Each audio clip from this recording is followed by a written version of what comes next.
اللہ کے ہاں دعا ہے کہ مالک کائنات اس مختصر وقت میں شرح صدر کے ساتھ مجھے آپ تک اہل اللہ کی نشانیاں، اہل اللہ کے اوصاف، نیک لوگوں کے وصف سنانے کی توفیق نصیب فرمائے، اور سننے سنانے کے بعد مالک کائنات مجھے اور آپ کو سب امت مسلمہ کو عمل کرنے کی توفیق نصیب فرمائے۔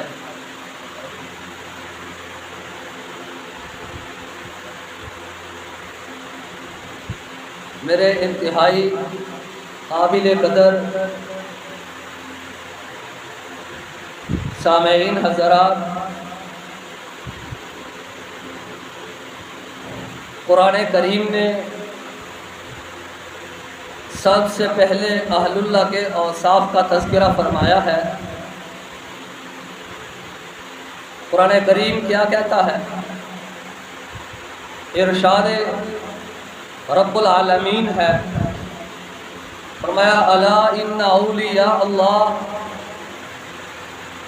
خبردار ہوشیار باش، خبردار، اللہ با خبردار فرما رہے ہیں۔ پہلے اللہ نے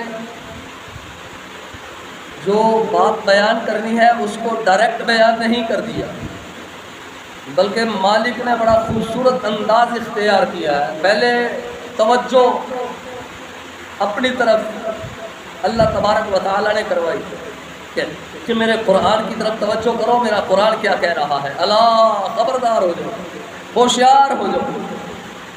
کن کے متعلق؟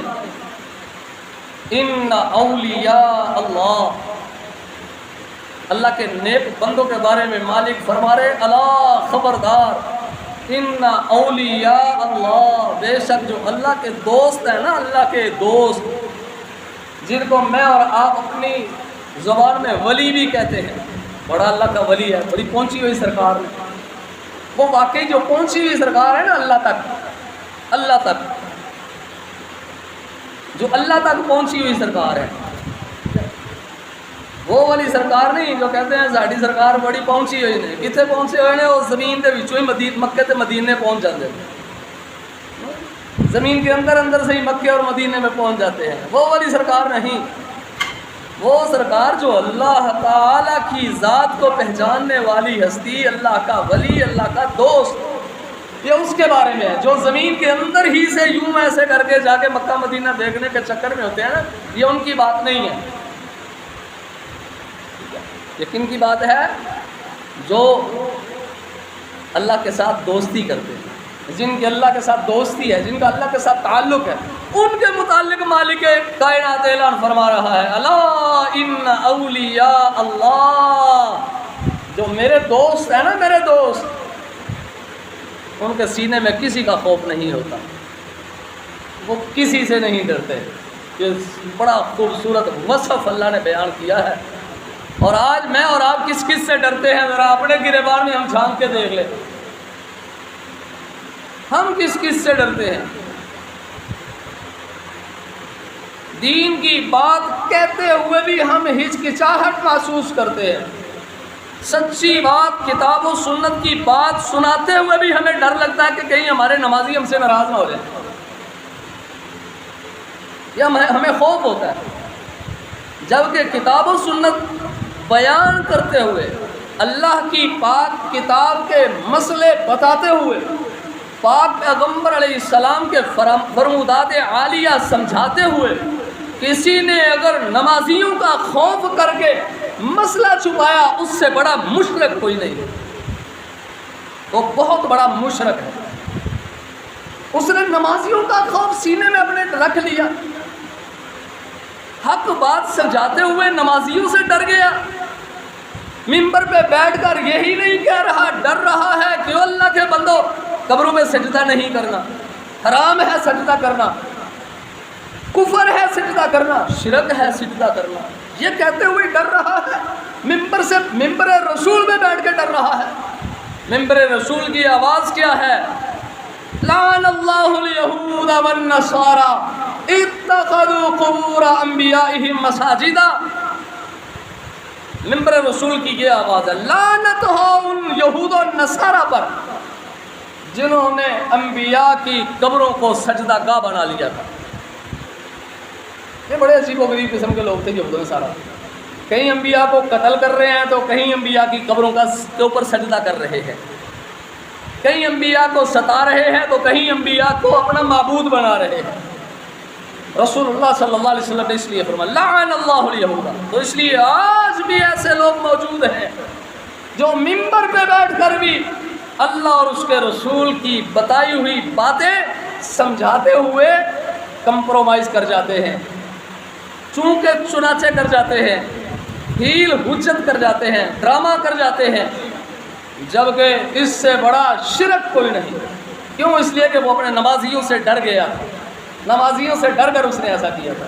جبکہ نمازیوں سے جو ڈر کر ایسا کرے گا، انسانوں سے ڈر کر کوئی ایسا کرے گا، اللہ اور اس کے رسول کی بتائی ہوئی باتوں کو سمجھانے میں گڑبڑ کر گیا، مسئلہ سچا سچا سیدھا سادہ موتیوں کی طرح اگر نہ سمجھایا تو اس نے شرک کیا اللہ سے، اللہ کے ساتھ. اللہ کے علاوہ ڈرنا شرک ہے، کسی سے نہیں ڈرنا. یہی وجہ ہے کہ اللہ کے نیک بندے، اللہ کے دوست اور اللہ کے علاوہ کسی سے نہیں ڈرتے. اور میں اپنی بات نہیں کر رہا، میری بات ہو تو اور بات ہے.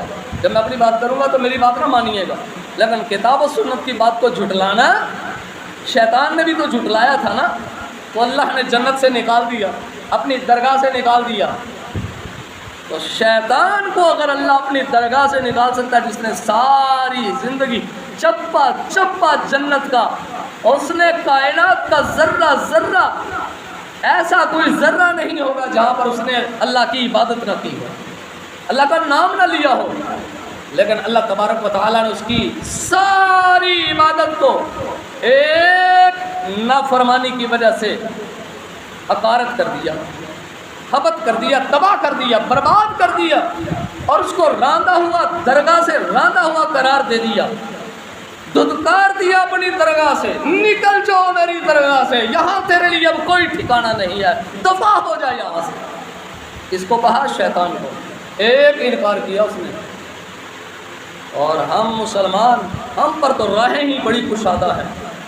ہم ولیوں کو خدا بنا کر دکھائیں تو پھر بھی ہمارے ایمان میں کوئی فرق نہیں، قبروں کی پوجا کریں پھر بھی کوئی فرق نہیں، درگاہوں پر جا کے چڑھاوے چڑھائیں پھر بھی کوئی فرق نہیں ہمارے ایمان میں آتا، چادریں چڑھائیں پھر بھی ہمارے ایمان میں کوئی فرق نہیں آتا، پھول چڑھائیں پھر بھی ہمارے ایمان میں کوئی فرق نہیں آتا، نظر و نیاز کریں دوسرے اللہ کے نام کے علاوہ کسی اور کے نام کی نظر و نیاز کریں، ہمارے ایمان میں کوئی فرق نہیں آتا، اس لیے کہ ہم اللہ کے بڑے مقرر ہیں.